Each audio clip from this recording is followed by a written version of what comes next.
Sarah Mitchell stood at her apartment window, watching the rain streak down the glass like tears she had long stopped shedding.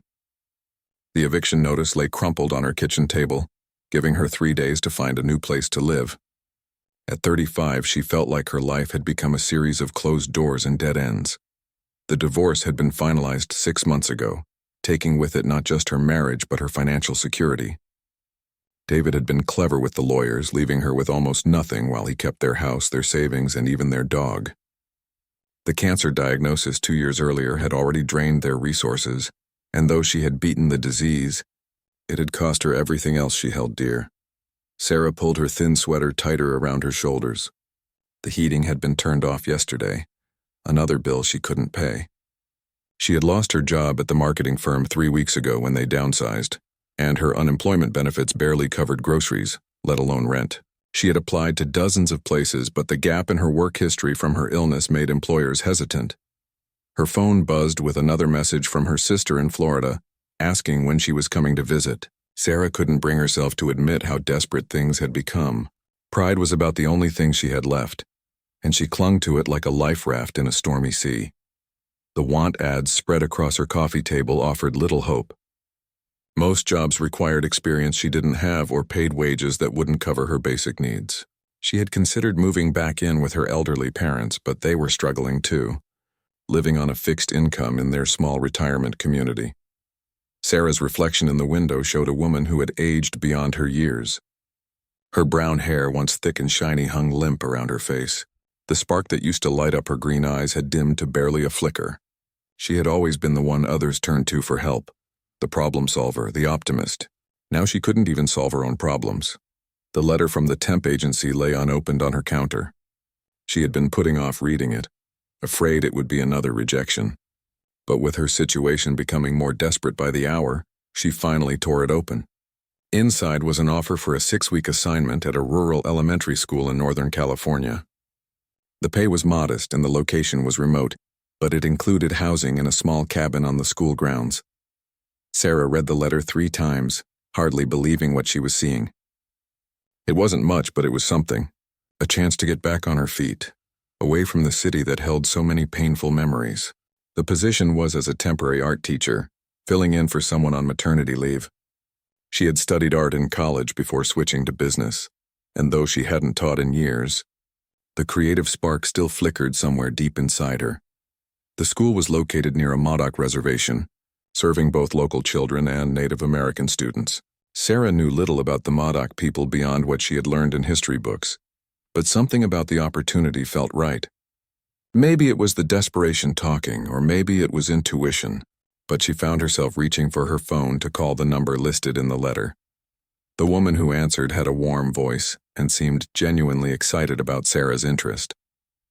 They talked for nearly an hour about the position, the community, and what Sarah could expect. The principal, Mrs. Henderson, mentioned that the area was beautiful but isolated, with the nearest large town over an hour away. She warned that city people sometimes found the pace of life challenging, but for those who embraced it, the experience could be transformative.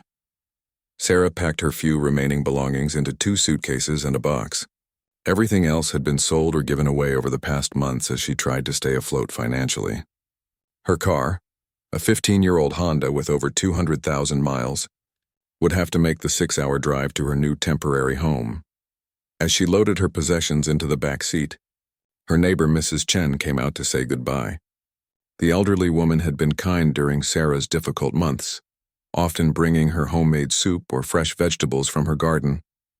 She pressed a small jade pendant into Sarah's hand, saying it would bring her good luck and new beginnings. The drive north took Sarah through changing landscapes, from urban sprawl to rolling hills to dense forests. With each mile, she felt some of the weight she had been carrying begin to lift. The radio played old songs that reminded her of better times, and for the first time in months, she found herself humming along. The school sat in a valley surrounded by pine trees and distant mountains. It was smaller than she had expected, a single-story building with bright murals painted on the exterior walls. Children's artwork decorated the windows, and a vegetable garden stretched along one side of the building. The cabin that would be her home for the next 6 weeks was tiny but clean, with a small kitchen, living area, and bedroom. Mrs. Henderson met her at the front office. A woman in her 50s with laugh lines around her eyes and graying hair, pulled back in a practical ponytail. She gave Sarah a tour of the school, showing her the art room with its tables arranged for small groups and supplies organized in colorful bins. The walls were covered with student projects, and natural light streamed through large windows. That evening, Sarah sat on the small porch of her cabin, listening to the unfamiliar sounds of the countryside. Crickets chirped in the grass, and somewhere in the distance an owl called to its mate. The silence was different from the city quiet she was used to, deeper and more complete. For the first time in months, she slept through the night without waking up. Worried about bills or court dates or medical appointments, she had no way of knowing that this isolated school in the mountains would become the place where her life would take an unexpected turn, or that a shy child with ancient eyes would soon ask her a question that would change everything. All she knew was that for the first time in a very long time, she felt like she might have found a place where she could breathe again. Sarah's first week at Pine Valley Elementary passed in a blur of learning names, organizing supplies, and trying to understand the rhythm of rural school life. The children were different from what she had expected. Many were quiet and thoughtful, watching her with curious eyes as she introduced herself and explained the art projects they would be working on together. The school served children from both the local community and the nearby Modoc reservation. Sarah noticed how some of the Native American children seemed to carry themselves with a dignity that belied their young ages, as if they understood things about the world that she was only beginning to glimpse. They were respectful and attentive, but there was also a wariness in their expressions when they looked at her. It was during her second week that she first noticed the boy who would change her life. He sat in the back corner of her afternoon class, a thin child of perhaps 8 or 9 years old with dark hair that fell across his forehead and serious brown eyes that seemed to take in everything around him. While other children chattered and laughed as they worked on their projects, he remained quiet, focusing intently on whatever he was creating. His name was Tommy Littlehawk, and according to his file, he was in 3rd grade but reading at a 6th grade level. His teacher mentioned that he was exceptionally bright, but had become increasingly withdrawn since his mother's death the previous year. He lived with his father on the reservation, and while he never caused trouble, he rarely spoke unless directly asked a question. Sarah found herself drawn to the quiet boy, perhaps recognizing something of her own recent sadness in his demeanor. She made a point of stopping by his table during art time, offering gentle encouragement and asking about his work. Tommy would nod politely and answer her questions with few words, but she sensed an intelligence and creativity beneath his reserved exterior. The breakthrough came during a lesson on traditional crafts. Sarah had arranged for an elder from the reservation, a woman named Rose Littlehawk, to come speak to the children about Native American art and culture. When Rose introduced herself and began talking about traditional Modoc crafts, Sarah noticed Tommy's posture change. He sat up straighter, and for the first time she saw a genuine interest spark in his eyes. Rose brought examples of beadwork, basketry, and traditional tools. She explained how each item had both practical and spiritual significance, how the patterns told stories, and how the crafts connected the people to their ancestors and the land. The children were fascinated, asking questions and touching the artifacts with reverent hands. After Rose's presentation, Tommy approached Sarah with something he had been working on hidden in his backpack. It was a small wooden bow, carved from a piece of juniper wood. The craftsmanship was remarkable for someone his age, with smooth lines and careful attention to detail. He had been working on it during recess periods, he explained quietly, using tools his grandfather had given him. Sarah was amazed by the skill evident in the small bow. She asked Tommy where he had learned to carve, and he told her about his grandfather, who had taught him traditional skills before passing away 6 months earlier. His father worked long hours at a lumber mill to support them, and Tommy spent most of his time alone after school, practicing the skills his grandfather had shown him. As the days passed, Sarah found herself looking forward to her conversations with Tommy. He began staying after class sometimes, helping her clean up art supplies and talking about his projects. She learned that he was teaching himself to make arrows for his bow, studying pictures in library books and trying to remember everything his grandfather had told him. The more she got to know Tommy, the more she understood about his family situation. His father, Joseph Littlehawk, was struggling as a single parent while dealing with his own grief. Tommy's teacher mentioned that Joseph rarely came to school events and seemed overwhelmed by the responsibilities of raising a child alone. The boy often arrived at school with hastily packed lunches and clothes that were clean, but clearly showing wear. Sarah began finding small ways to help. She started a lunchtime art club that gave Tommy a place to belong, and she made sure to have extra supplies available for children who might not have them at home. She also began researching Modoc culture and history, wanting to better understand her students' heritage and incorporate it into her lessons. The transformation in Tommy was gradual but noticeable. He began participating more in class discussions, especially when they touched on topics related to his culture. Other children started asking him questions about traditional crafts and stories, recognizing his knowledge and giving him a sense of purpose and belonging. One afternoon, as Sarah was walking to her cabin after school, she saw Tommy sitting alone under a large pine tree near the playground. He was holding his wooden bow, but instead of working on it, he was just staring off into the distance with a look of profound sadness. Sarah approached carefully, not wanting to intrude but unable to ignore the child's obvious distress. When she asked if he was all right, Tommy looked up at her with eyes that held too much sorrow for someone so young. He told her that the anniversary of his mother's death was approaching, and he had been thinking about how different everything was now. His father worked all the time and was always tired when he came home. Tommy missed his mother's stories, her laughter, and the way she used to help him with his homework. Sarah sat down beside him under the tree, and for a long time they sat in comfortable silence. She shared a little about her own recent losses, careful not to burden him with adult concerns, but wanting him to know that she understood something about grief and loneliness. Tommy listened with the same serious attention he gave to everything else, and when she finished, he simply nodded and said that he was glad she had come to their school. As the sun began to set behind the mountains, painting the sky in shades of orange and pink, Tommy stood up and carefully placed his bow in his backpack. Before walking away, he turned to Sarah and said something that would stay with her long into the night. He told her that his grandfather used to say that sometimes the spirits send exactly the right person at exactly the right time, and that maybe she was one of those people. Sarah watched him walk toward the parking lot where his father's old pickup truck was waiting, and she felt something shift inside her chest. For the first time since arriving at the school, she began to understand that this temporary assignment might be about more than just getting back on her feet financially. Something important was happening here. Something that involved not just her own healing, but the healing of a grieving child, and perhaps his father as well. The first time Sarah met Joseph Littlehawk face-to-face was during parent-teacher conferences 3 weeks into her assignment.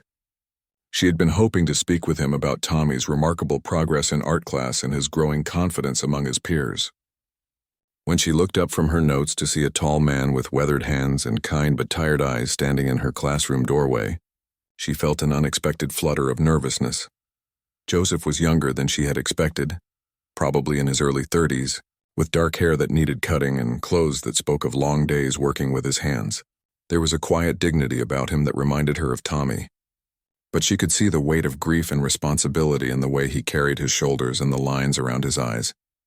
He apologized for being late, explaining that his shift at the lumber mill had run long and he had driven straight from work. Sarah assured him it was no problem and gestured for him to take a seat at one of the small tables. As she began telling him about Tommy's exceptional artistic abilities and his growing participation in class, she watched Joseph's expression soften with something that looked like relief mixed with pride. Joseph listened intently as Sarah showed him examples of Tommy's work, including detailed sketches the boy had made of traditional Modoc patterns and a clay pot he had crafted using techniques his grandfather had taught him. When she mentioned how other children had begun seeking Tommy out for his knowledge of traditional crafts, Joseph's eyes brightened with the first genuine smile she had seen from him. Their conversation lasted longer than the scheduled 15 minutes. Joseph told her about Tommy's struggles after his mother's death, how the once outgoing child had become withdrawn and serious beyond his years. He spoke about his own challenges balancing work with single parenthood, admitting that he often felt inadequate compared to what Tommy's mother had been able to provide. Sarah found herself sharing more than she had intended about her own recent difficulties, drawn out by Joseph's quiet way of listening and the genuine concern in his questions. There was something about him that made her feel safe to be honest about her struggles, something that reminded her of the steadiness she had lost when her own life fell apart. When other parents began arriving for their scheduled conferences, Joseph stood to leave but hesitated at the door. He thanked Sarah for taking such an interest in Tommy, saying that it had been months since he had seen his son excited about anything. The way he looked at her when he said this made Sarah's heart skip in a way that surprised her with its intensity. Over the following weeks, Sarah found herself thinking about that conversation more often than she cared to admit. She began paying closer attention to the pickup truck that brought Tommy to school each morning, sometimes catching glimpses of Joseph through the windshield as he waited to make sure his son made it safely inside. Their eyes would meet occasionally across the parking lot, and he would raise his hand in a brief wave that made her feel foolishly pleased. Tommy seemed to sense the connection between the two adults in his life. He began mentioning his father more often during their after-school conversations, telling Sarah about weekend fishing trips and the stories Joseph told him about their family's history. Sarah learned that Joseph was working to preserve traditional Modoc language and customs, spending his free time with tribal elders and teaching Tommy everything he could about their heritage. The opportunity for a longer conversation came when the school organized a fall harvest festival. Parents and community members were invited to help with booths featuring local crafts, food, and cultural presentations. Sarah volunteered to coordinate an art display featuring student work. And when she saw Joseph's name on the list of parent volunteers, she felt an anticipation she hadn't experienced in years. The day of the festival was crisp and clear, with autumn leaves creating a golden carpet around the school grounds. Sarah was setting up the art display when Joseph appeared beside her table, carrying a box of Tommy's latest projects that his son had wanted to include in the show. Working together to arrange the pieces, they fell into an easy conversation that felt natural and unforced. Joseph had brought examples of his own woodworking, beautiful pieces that reflected both traditional techniques and modern sensibilities. Sarah was amazed by the skill evident in his craftsmanship and the way he seemed to understand wood as a living material with its own personality and grain. When she expressed genuine admiration for his work, Joseph's face lit up with pleasure that transformed his usually serious expression.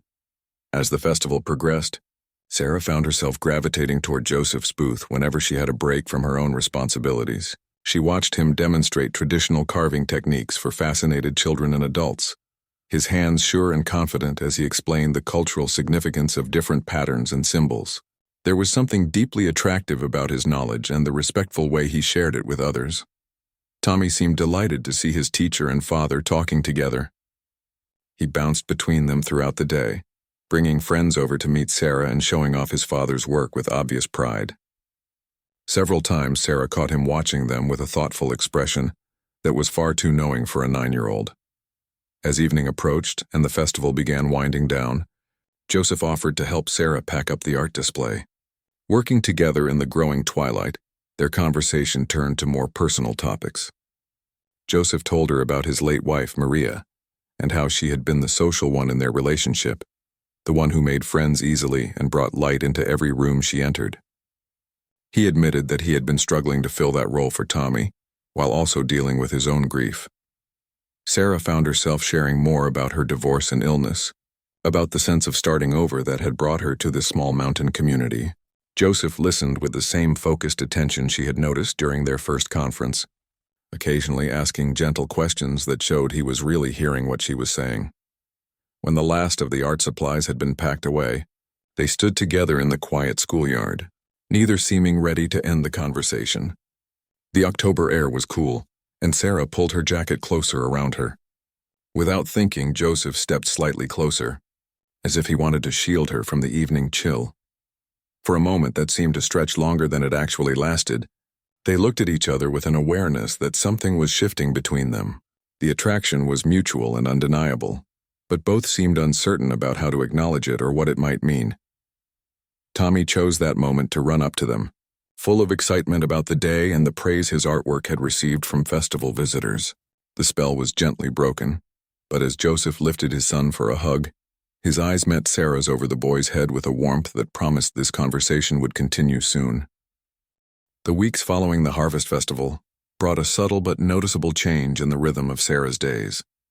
Joseph began arriving a few minutes early when picking up Tommy from school, often stopping by her classroom to ask about his son's progress or to share something Tommy had said about art class. These brief conversations gradually lengthened, sometimes extending until the school janitor politely reminded them that the building needed to be locked. Up for the night, Sarah found herself looking forward to these encounters with an intensity that both thrilled and worried her. She was supposed to be here temporarily, just long enough to get back on her feet and figure out her next move. Getting involved with a man, especially one with a child, hadn't been part of her plan. But Joseph's quiet strength and the way he looked at her when they talked made it increasingly difficult to remember why keeping her distance was the smart thing to do. Tommy seemed to be orchestrating opportunities for them to spend time together. He began forgetting items in Sarah's classroom that required his father to come back for them, or developing sudden needs for help with homework that Sarah was supposedly uniquely qualified to provide. His machinations were so transparent that Sarah suspected Joseph was aware of them too, but neither adult seemed inclined to discourage the boy's efforts. The breakthrough came on a Saturday in late October, when Tommy appeared at Sarah's cabin door with his father trailing behind him, looking slightly embarrassed. Tommy announced that he wanted to show Sarah the place where his grandfather used to take him to gather materials for traditional crafts, and he had convinced his father that she would find it educational.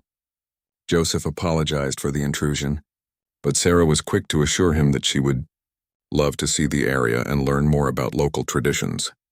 The three of them piled into Joseph's pickup truck and drove deeper into the mountains along winding forest roads. Sarah sat between father and son, acutely aware of Joseph's presence beside her and the way his hands looked strong and capable on the steering wheel. Tommy chattered excitedly from his position by the window, pointing out landmarks and telling stories about hunting trips with his grandfather. Their destination was a small clearing beside a creek, surrounded by the types of trees and plants that had provided materials for traditional Modoc crafts for generations. Joseph spread a blanket on the ground while Tommy ran off to explore, leaving the two adults alone for the first time since their conversation at the festival. As they sat beside the murmuring creek, Joseph began telling Sarah about the cultural significance of the place, how his grandfather had brought him here as a child to learn about sustainable gathering, and the spiritual connection between his people and the land. His voice took on a different quality when he spoke about his heritage, deeper and more resonant. And Sarah found herself captivated not just by his words but by the passion evident in his speaking. Sarah shared her own growing appreciation for the area's natural beauty and her surprise at how much she had come to love the pace of rural life. She admitted that when her temporary assignment ended, she wasn't sure she wanted to return to the city and the life she had left behind. Joseph listened with the focused attention she had come to associate with him, and when she finished, he was quiet for a long moment. When he finally spoke, Joseph told her that he had been thinking about her more than he probably should, given that she would be leaving soon.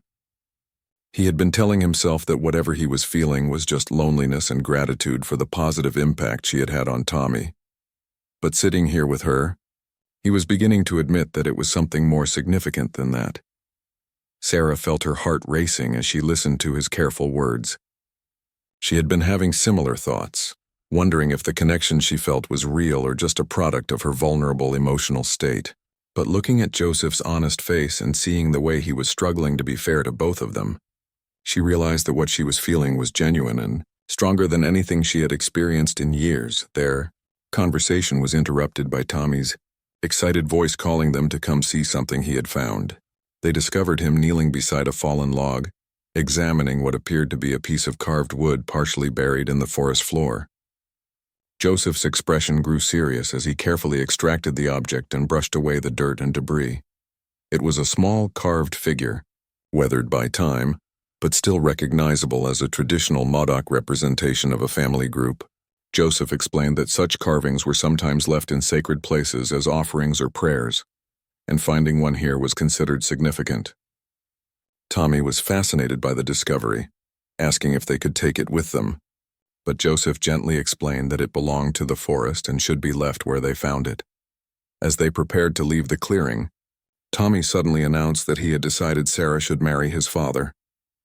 The declaration was made with the matter-of-fact tone children use when stating obvious truths, but both adults froze in shock. Joseph's face reddened with embarrassment as he began to stammer an apology, but Sarah surprised herself by laughing at the boy's directness. Tommy was undeterred by their reaction. He explained with 9-year-old logic that his father was lonely. Sarah was nice and made good art projects, and they obviously liked each other because they talked all the time and smiled when they looked at each other. He had given the matter considerable thought, he assured them, and he approved of the match. The drive back to town was filled with an awkward awareness of the elephant in the room that Tommy had so boldly identified.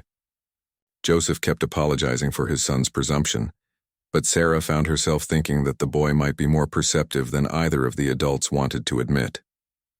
There was something between her and Joseph, something that had been growing stronger each day despite their attempts to keep it casual and temporary.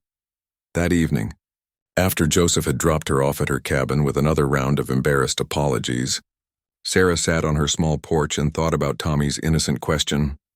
The idea of marriage seemed premature and impossible, given her temporary status and uncertain future. But the thought of leaving this place, of walking away from the connection she felt with both Joseph and Tommy, filled her with a sadness that surprised her with its intensity. She was still sitting outside when she heard footsteps approaching through the darkness. Joseph emerged from the shadows looking hesitant and determined at the same time. He had dropped Tommy off at his grandmother's house, he explained, because there was something he needed to say that couldn't wait until Monday. Standing in the moonlight outside her cabin, Joseph told Sarah that his son's blunt assessment had forced him to acknowledge feelings he had been trying to ignore. He was falling in love with her, he said simply, and while he understood that her life was somewhere else, he needed her to know how he felt before she left. The honesty in his voice and the vulnerability in his eyes made Sarah's decision for her, and she stepped down from the porch to close the distance between them. The kiss under the starlit sky changed everything between Sarah and Joseph, yet somehow made everything feel more natural and right than either had dared to hope. When they finally pulled apart, Sarah felt as if she were breathing deeply for the first time in months. Joseph's hands were gentle as they framed her face, and when he asked if she was sure about this, she answered by kissing him again. They talked until nearly dawn, sitting close together on her porch steps while sharing the stories of their lives with the honesty that new love demands. Joseph told her about his marriage to Maria, how they had grown up together on the reservation, and how her death from cancer had left him feeling lost and responsible for keeping her memory alive for Tommy's sake. Sarah shared the details of her own marriage's slow deterioration during her illness, how fighting for her life had somehow cost her the life she had been fighting to preserve. As the first light of morning began to filter through the pine trees, Joseph took Sarah's hands in his and told her that he understood she had a life waiting for her in the city. Responsibilities and plans that didn't include a widowed single father in rural California. But he asked her to consider the possibility that maybe what she had been looking for all along was right here, in this quiet place where she had already begun to heal. Sarah spent the following week in a state of emotional turmoil that she tried hard to hide from her students. Her temporary assignment was supposed to end in less than 2 weeks, and she had already received calls from temp agencies in the city about new positions. The logical part of her mind insisted that she needed to return to her real life, find steady employment, and rebuild her financial security. But her heart was pulling her in a completely different direction. Tommy seemed to sense the tension in the adults around him. He became more clingy with Sarah during school hours, often staying after class to help with unnecessary tasks or asking questions about art projects that didn't require answers. She could see worry in his young eyes, as if he feared that his blunt declaration about marriage had somehow damaged the friendship he valued so much. Joseph was carefully respectful of Sarah's need to make her own decision without pressure. He continued their evening conversations but avoided discussing the future, focusing instead on the present moments they could share. His restraint only made Sarah more aware of what she would be giving up if she chose to leave. The decision was forced when Mrs. Henderson called Sarah into her office on a Wednesday morning with unexpected news. The regular art teacher had decided not to return from maternity leave, choosing instead to stay home with her baby. The school board was prepared to offer Sarah a permanent position if she was interested, with full benefits and a salary that, while modest, would be enough to support herself comfortably in the area. Sarah stared at the job offer in her hands, feeling as if the universe was presenting her with a clear choice. She asked for time to consider the offer, knowing that she needed to talk with Joseph before making a decision that would affect not just her own future, but his and Tommy's as well. That evening, she found Joseph working in his garage, sanding a piece of oak he was shaping into a cabinet door. The familiar smell of sawdust and wood stain reminded her of her grandfather's workshop, and she felt a wave of nostalgia for a simpler time when her life had seemed more certain. Joseph looked up from his work with the smile that had become so precious to her, but she could see the question in his eyes. Sarah told him about the job offer, watching his expression carefully for any sign of what he was thinking. Joseph set down his sandpaper and wiped his hands on a rag, taking time to consider his words before speaking. He told her that the decision had to be hers alone, that he wouldn't presume to influence her choice about her own life, but that if she chose to stay, she would be making 3 people very happy. Before Sarah could respond, Tommy burst through the garage door with the energy of a child who had important news to share. He had been working on a surprise project, he announced, something special for Sarah before she had to leave. From behind his back, he produced the wooden bow he had been carving, now complete with a carefully crafted string and a small quiver containing 3 handmade arrows. The workmanship was even more remarkable than Sarah had expected.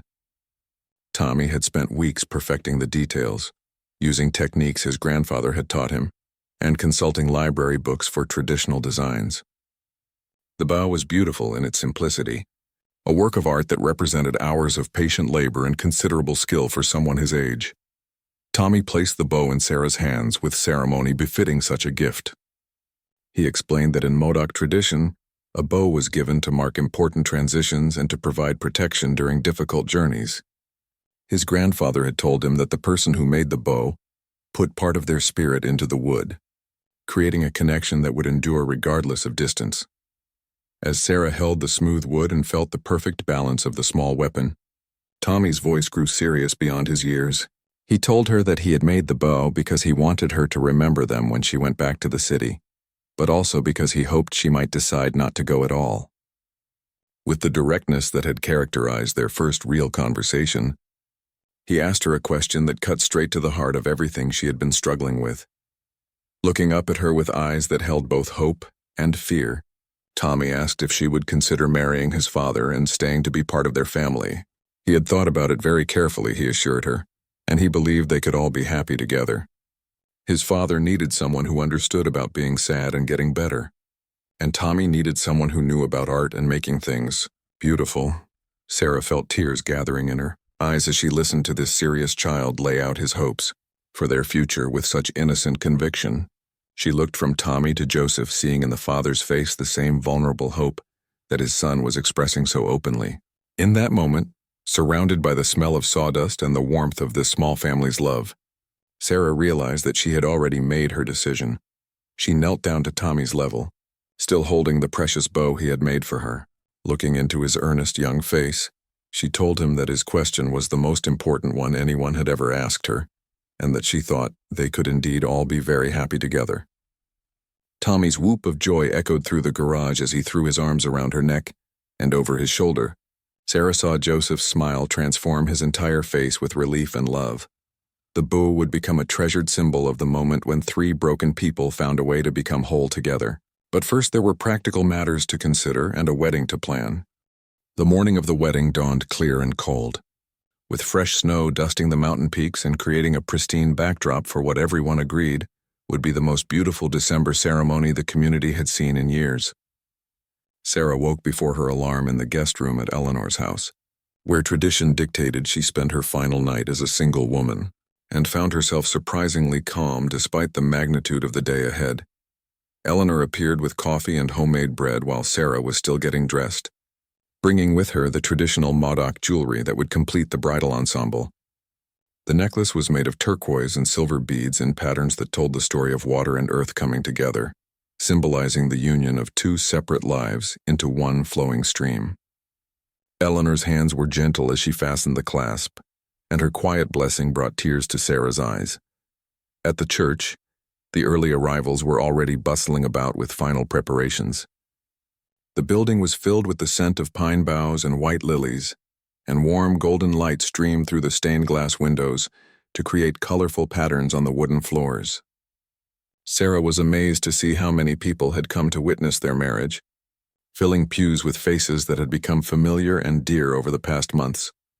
Joseph looked handsome and slightly nervous in his dark suit, standing at the altar with Tommy beside him as his best man.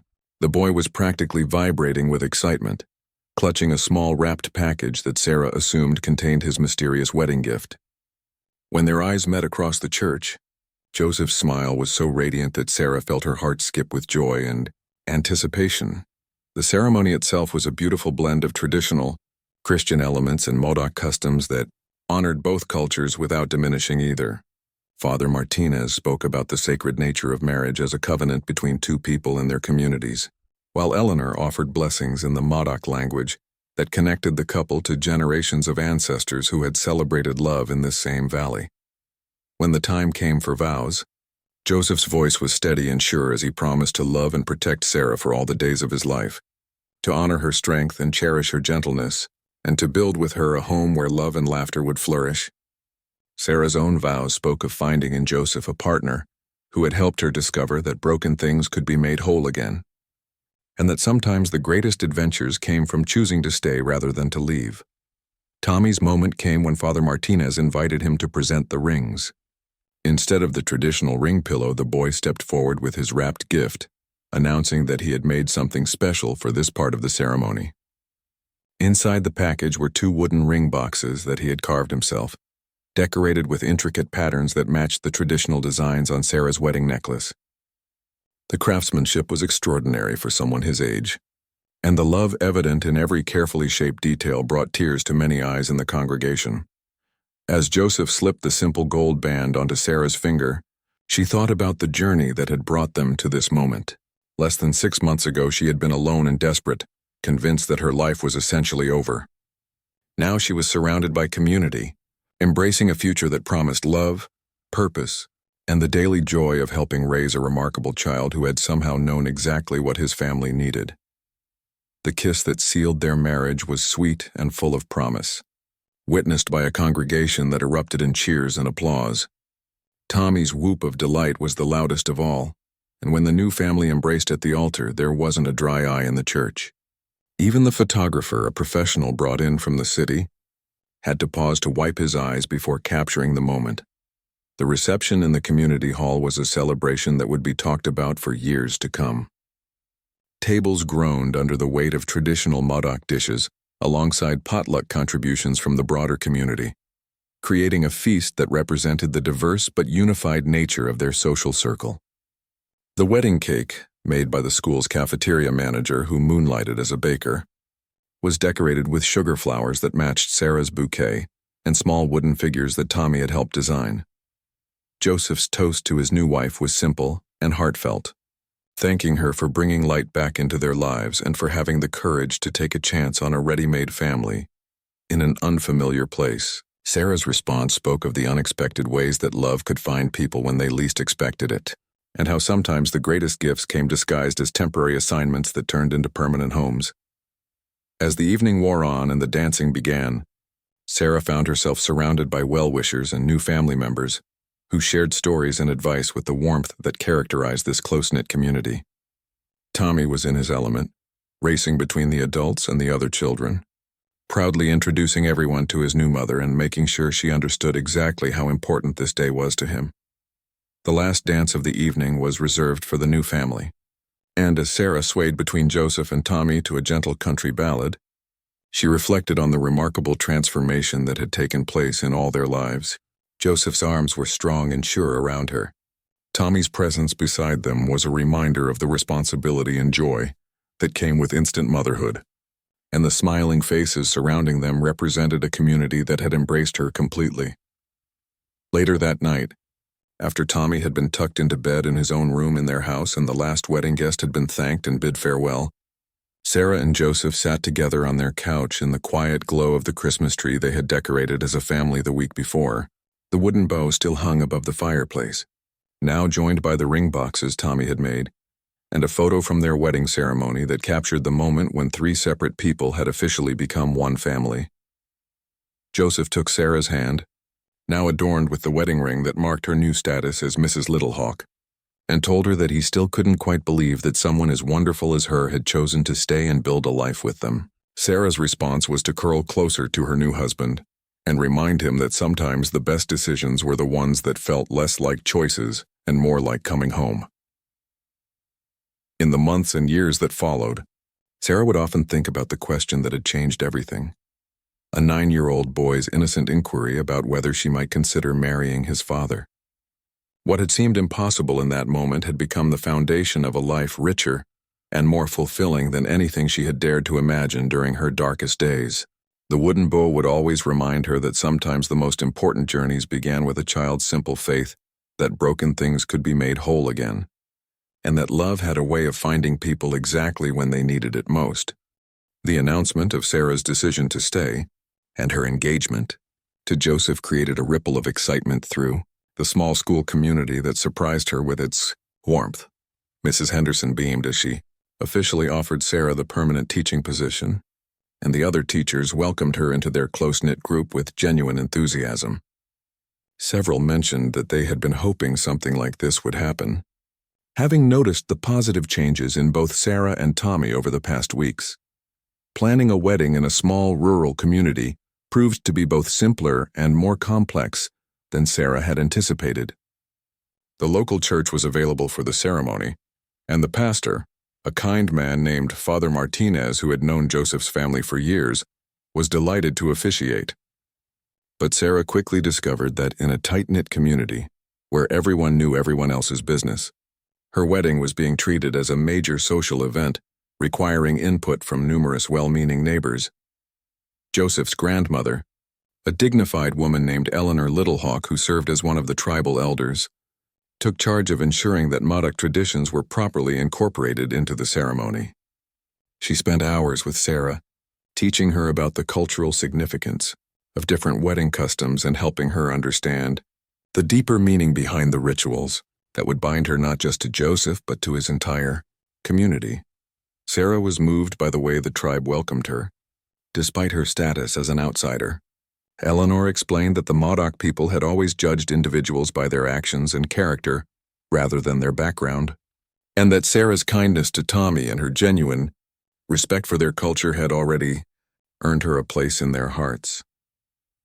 The weeks leading up to the wedding in December were filled with preparations that seemed to involve the entire community. The school's parent association organized themselves into committees handling everything from flowers to food, treating the event as if Sarah were a beloved daughter rather than a newcomer who had arrived only a few months earlier.